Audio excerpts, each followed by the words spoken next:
The strategic stockpile was 139 million ounces in 1985. They used that to make the Silver Eagle or coinage program. And it was depleted over several years. And then they had to go to the open market to buy silver to make Silver Eagles from that point forward.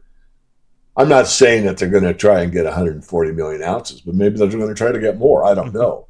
I would say round numbers, I would think at least 50, if not 100 million ounces. Now, again, how fast? Because they do it over 10 years, it's really not going to put a lot of pressure on the market. It'll put some. But if they're trying to get 50 million ounces per year for the next 2 or 3 years, that may be enough. We just don't know. It's all markets move at the margin, but the more demand there is, and for physical, the more the price control goes back to the physical side. The precious metals market is entering a phase where the rules are quietly changing. Gold is consolidating its role as monetary insurance. Silver is reasserting itself as both an industrial necessity and a strategic asset. And beneath the surface, forces are building that most investors are not yet pricing in. This is not simply about price action. It is about control. Specifically, who controls price discovery in a world where physical demand is beginning to challenge paper dominance. In a recent interview, David Morgan, longtime precious metals analyst and founder of the Morgan Report, revisited a critical historical precedent that may offer insight into what comes next. He pointed to the United States' former strategic silver stockpile, which stood at 139 million ounces in 1985 and was eventually depleted to sustain the Silver Eagle coin program. Once exhausted, the U.S. was forced to re-enter the open market to secure supply. His core message is simple but powerful. If the U.S. decides to rebuild even a fraction of that stockpile, whether 50 million or 100 million ounces, the marginal demand could materially shift pricing power back toward the physical market. What makes this especially significant is not just the amount, but the timing and pace. If such buying were spread over a decade, the pressure might be modest. But if concentrated over 2 or 3 years, it could tighten an already structurally deficient market. Silver has been running annual supply deficits for years, yet prices have not fully reflected that imbalance. Why? Because the paper system has historically absorbed the strain. But Morgan argues that the more physical demand accumulates, whether from governments, industry, or institutional investors, the more the balance of control begins to change. And that is only the beginning of the discussion. In this video, we will examine why silver's recent correction does not resemble the end of the 1980 bull market, how industrial demand has fundamentally reshaped the structure of the market, why persistent supply deficits have failed to trigger explosive price reactions, and what direct mine-to-manufacturer deals, along with potential U.S. stockpiling, could mean for price discovery going forward. If you find value in deep, macro-driven analysis of the gold and silver markets, make sure you like this video, subscribe to the channel, and share your thoughts in the comments below. Do you believe governments will begin aggressively stockpiling silver?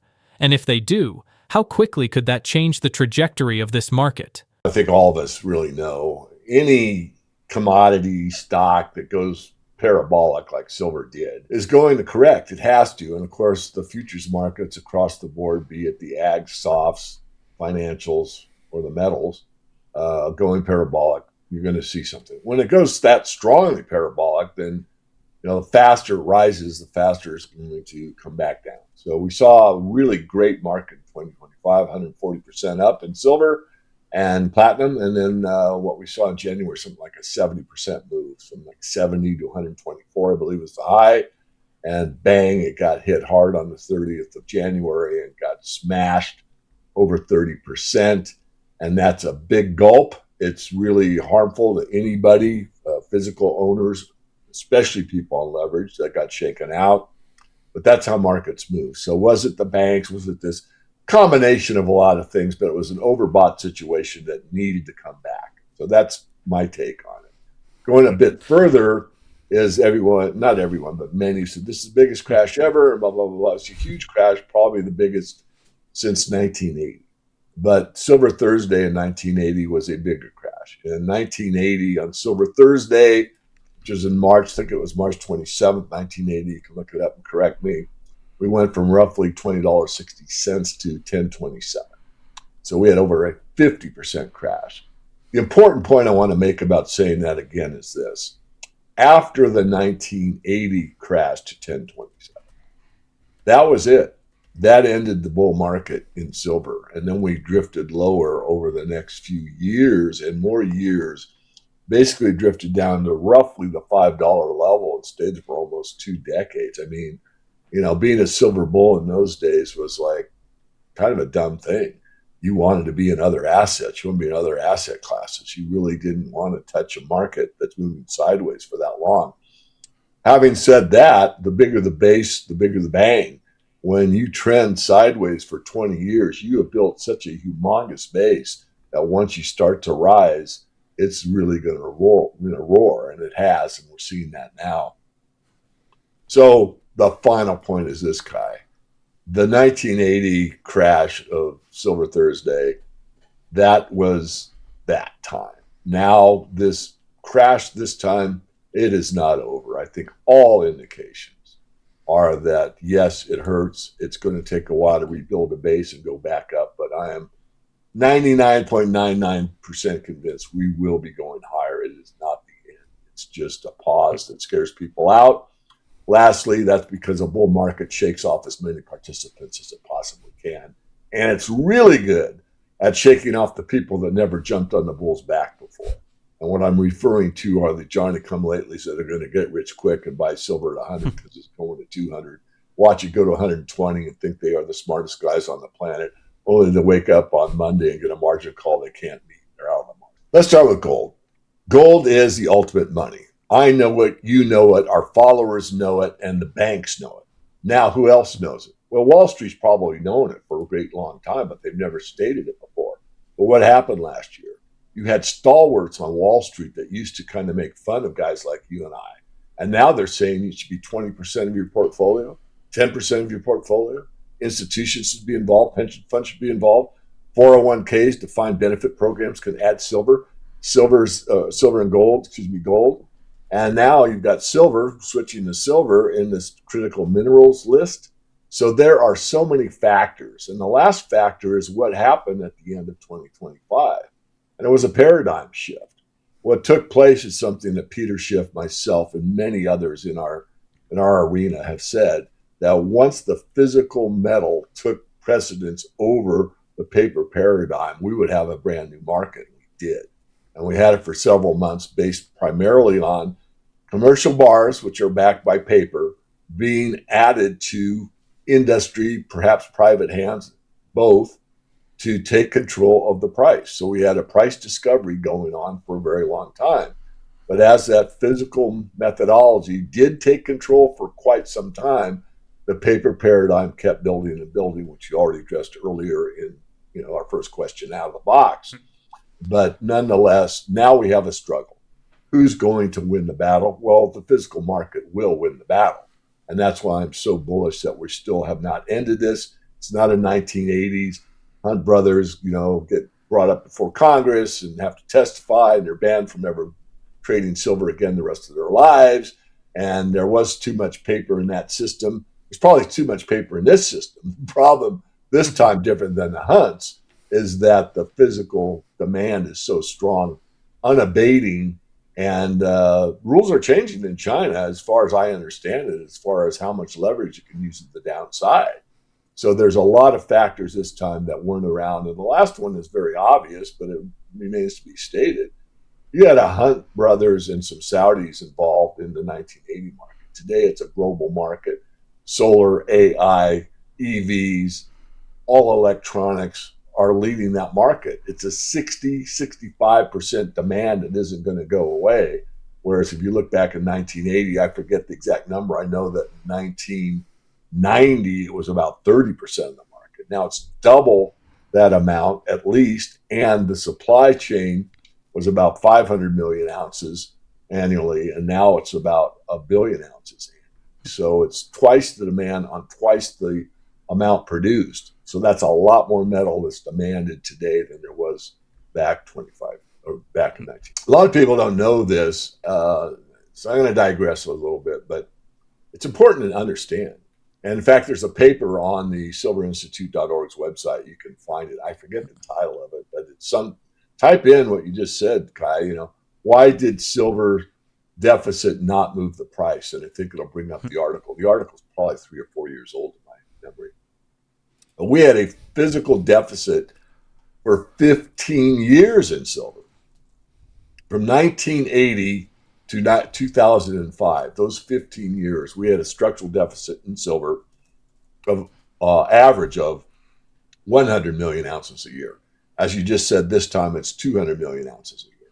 But remember, we're mining about double what we used to back then. Regardless, 15-year deficit and the price hardly moved. So what happened? Well, to make supply and demand equal, which they must, we had roughly 2 billion ounces in fine silver in the silver category commercial bar market at the high in 1990, and we just drained it away. So we ate up 1.5 billion ounces of silver under those 15 years, and the price didn't hardly budge. Why? That's the big question. And the answer is because the paper paradigm worked so well, the banks had so much control, and more importantly, anytime the physical demand was made, which obviously was made, averaged 100 million ounces a year, there was enough silver to supply the needs of the physical offtake from the COMEX, London too, but let's just say from the exchange and the LBMA to meet that demand. So even if it's the last car on the lot and you sell it, but there's no more demand until you can restock, you've met the demand and everything can be copacetic. The violent correction that followed silver's 140% surge in 2025 was not evidence of failure, it was evidence of excess. When any commodity moves vertically, leverage floods in, momentum traders pile on, margin accounts swell, and when the inevitable correction comes, it doesn't politely retrace, it liquidates. The comparison to 1980 is instructive, but the structural backdrop today is radically different. In 1980, the silver market was driven primarily by speculative concentration, most notably the Hunt brothers, and when leverage collapsed, the physical demand base was insufficient to sustain elevated prices. The bull market ended because the foundation was narrow. Today, the foundation is industrial. Solar panels, artificial intelligence infrastructure, electric vehicles, advanced electronics. Silver is embedded in the physical economy in a way it simply was not 4 decades ago. Industrial demand now represents roughly 60 to 65% of total usage, compared to roughly 30% in the early 1990s.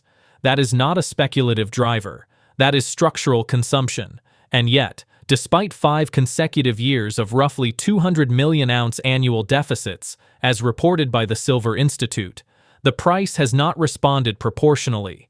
Why? Because for decades, the paper market absorbed the pressure. Exchange inventories and commercial bar holdings were steadily drawn down to meet physical deficits without forcing repricing. Between 1980 and 2005, approximately 1.5 billion ounces were drained from above-ground stocks while price action remained muted.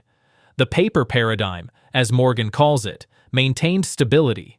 The question now becomes, who ultimately wins the pricing battle, paper contracts or physical supply? First of all, a lot of people don't know that Samsung had an offtake agreement with Aveeno Gold and Silver years ago, and readers of the premium service, the paid service, know that because we featured Aveeno in our list many times, on and off. But now they've added another one, and then you've got other entities, smaller mines that have been approached for offtake agreements. So I think the Trafigura, Glencore, all these intermediaries that really, I won't say control, but certainly have access to the physical metal. And they're sort of in the dark. I mean, most people don't know how that actually works between, doré or concentrate getting refined in China, and that metal never hitting the exchange. It doesn't go to the LBMA. It doesn't go to COMEX. It goes to a manufacturing concern or somewhere else that needs the metal for industrial purposes. Why does it have to go on the shelf first? It doesn't. Do you see the U.S. actually starting to stockpile silver? So far, there has been no mention of it as far as I'm aware of. I do. I had Mike Dorenzo, the CEO, president of the Silver Users Association, on our Mhm. mastermind about a week ago, maybe not quite a week ago. And I asked him that question. He kind of picked up his voice. He didn't yell at me, but he said, "There's nothing that says they have to stockpile it." Then he kind of calmed down, and I believe that they will, and he said yes, that just because it doesn't say they have to, he thought that they would as well. But the question becomes how soon and how much. So they're going to grab 100 million ounces in a year's time, or they're going to grab 30 million ounces in 3 years' time. We don't know the answer to that, but I do think that they will certainly stockpile silver. I think that may lead to other nation state asking the same question. Well, if it's strategic to the U.S., is it strategic to us? So there could be other nation states that are saying, hey, wait a minute, we love gold for monetary purposes, but we need silver for strategic reasons. Maybe we should jump in there as well. Just for final statement on that whole idea, the strategic stockpile was 139 million ounces in 1985. They used that to make the Silver Eagle or coinage program, and it was depleted over several years, and then they had to go to the open market to buy silver to make Silver Eagles from that point forward. I'm not saying that they're going to try and get 140 million ounces, but maybe they're going to try to get more. I don't know. I would say round numbers, I would think at least 50, if not 100 million ounces. Now, again, how fast, because they do it over 10 years, it's really not going to put a lot of pressure on the market. It'll put some. But if they're trying to get 50 million ounces per year for the next 2 or 3 years, that may be enough. We just don't know. It's all markets move at the margin, but the more demand there is, and for physical, the more the price control goes back to the physical side. And last thing you didn't ask is that in the United States, I think it was February 1st, Kai, the defined benefits program, in other words, called 401ks in the United States, can add, not necessarily they will do it, but some will, gold and silver as an option for the savings plan. So that is a big market. These are big corporations that have these pension programs for employees. I mean, we're talking like Ford Motor Company, General Motors, 3M, Dow. I mean, all these big corps that have lots of employees that have the wherewithal to do these type of things. So that's a lot of pent up demand. That someone that's worked there for 20 years, 30 years, 5 years, just entering the workforce says, wait a minute, my option stocks, bonds, money market, or gold and silver program going into gold and silver. Well, multiply that times the amount of people that would be steadily, consistently buying gold and silver month over month, year over year, and what that would add to the physical demand. I think it's important to bring that to the fore. David, maybe last question here. Like, what is something you're most excited about or most concerned about over the next 12 months when it comes to the precious metals in terms of like news flow that could impact the price positively or negatively here? Most concerned about maybe would be something in the solar industry that's a real breakthrough that's easy to achieve in a short amount of time. So there is some, copper wire that's coated by silver that has 90% of the same output as a current solar panel with the same longevity, and it cuts the price in half. But if that were to occur, you got to think it through. That would probably mean they just keep building more solar panels. So maybe the amount of silver would still be in the long run the same amount. So that would be one concern. So there was a negative.